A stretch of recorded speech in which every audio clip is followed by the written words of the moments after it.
Someone you know is going to die. Maybe not today, maybe not this year, but the moment will come when you stand in a room or at a grave or alone in your car, and you will not know what to do with your hands. You will not know what to say. You will feel the full weight of something ancient pressing down on you, and you will have no idea that what you are feeling is 10,000 years old. Because grief is not a modern problem. Death is not something your generation invented the awkwardness around. The confusion you feel when someone dies, the rituals, the silences, the strange things people say, all of it stretches back further than you can imagine. And what your ancestors actually did when someone died is far stranger, far more intimate, and far more human than anything you have been taught to expect. Here's what they really did. Start with the oldest evidence. Around 300,000 years ago, in a cave in South Africa called Rising Star, researchers discovered something that stopped them cold. Deep inside the cave, in a chamber nearly impossible to reach,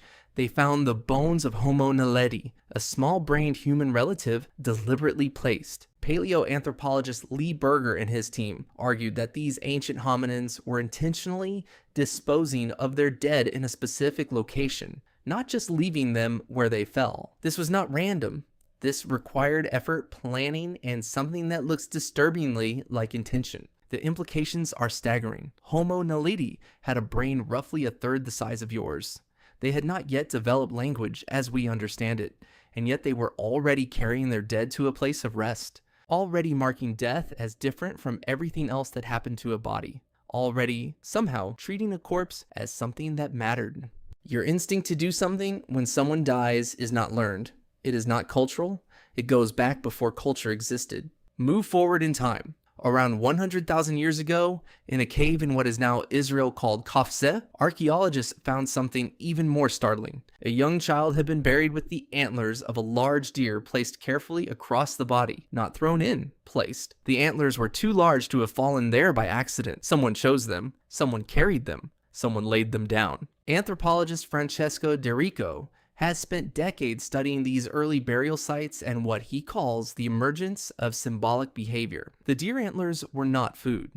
They were not tools. They served no practical purpose in that grave. They were an offering, a statement, a way of saying something that had no words yet to be said. You do this too. Every flower placed on a casket, every photograph set beside an urn, every object left at a roadside memorial. You are doing exactly what a human being did 100,000 years ago in a cave, in the dark, alone with a dead child and a pair of antlers too large to have any explanation except love. Now here's where it gets stranger. The Neanderthals, your evolutionary cousins, the ones your ancestors interbred with, the ones who went extinct around 40,000 years ago, may have mourned. Not in a symbolic, abstract way, in a physical, embodied, prolonged way that challenges everything we assumed about who they were. At a site called Shanidar Cave in what is now Iraq, archaeologist Ralph Selecki discovered in the 1950s a Neanderthal burial that appeared to contain pollen from flowers, wildflowers, specifically suggesting the body had been laid to rest on a bed of blooms. Later analysis complicated this finding,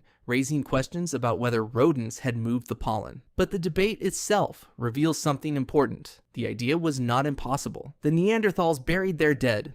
They placed objects near the bodies. They returned to the same locations. Whatever they felt, it was organized around the dead in ways that look, from the outside, like grief. And then there are the practices your ancestors developed that you have never been told about. Practices that would unsettle you. Because the ancient relationship with the dead was not the clean, distant, sealed casket relationship you have inherited. In many early human cultures, the dead were not buried immediately. They were kept, held, tended to. Archaeologist Paul Pettit, who has written extensively on Paleolithic mortuary practices, describes evidence of what he calls prolonged engagement with the corpse, a period in which the body remained among the living, was touched, spoken to, perhaps fed. This was not pathology. This was process. The transition from alive to dead was not understood as instantaneous. The person was believed to be somewhere in between, not fully gone, not fully absent, and the community responded accordingly. This will feel strange to you. It should. You live in a culture that removes the dead from sight as quickly as possible. The funeral industry was built in part on the premise that distance from the body is more comfortable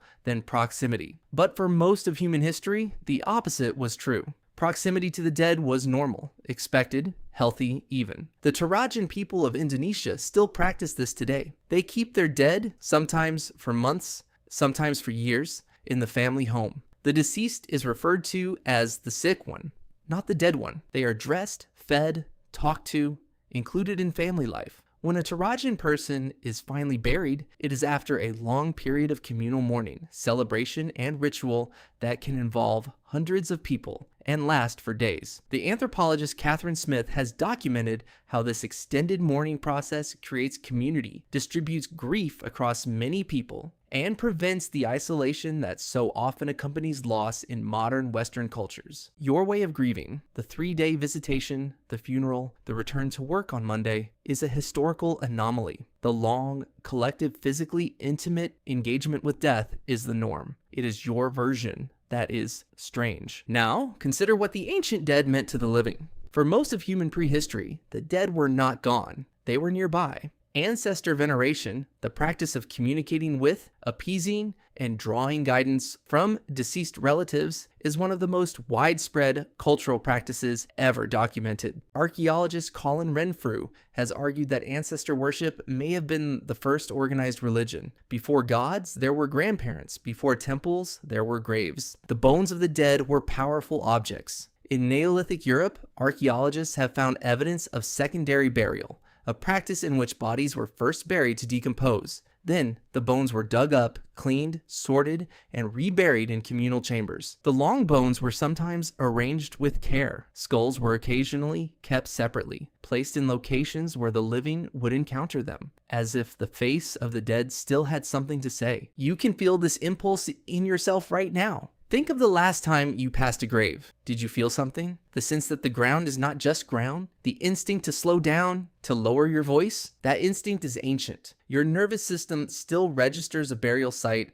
as a place where something important happened, where something still persists. What persists is meaning, and meaning is what your ancestors were constructing every time they buried someone with flowers, or kept the bones of their grandparents in the back of the cave, or sat with a body for days, refusing to let the person simply be gone. They were insisting against all evidence that death was not the end of meaning, that the person who had lived continued to matter, that the relationship was not finished just because the breathing had stopped. You insist on this too. Every time you talk to someone who has died, every time you make a choice and think about what they would have wanted, every time you feel them in a room they no longer inhabit, you are doing what humans have always done. You are refusing, on a level deeper than logic, to accept that the dead are simply absent. This is not delusion.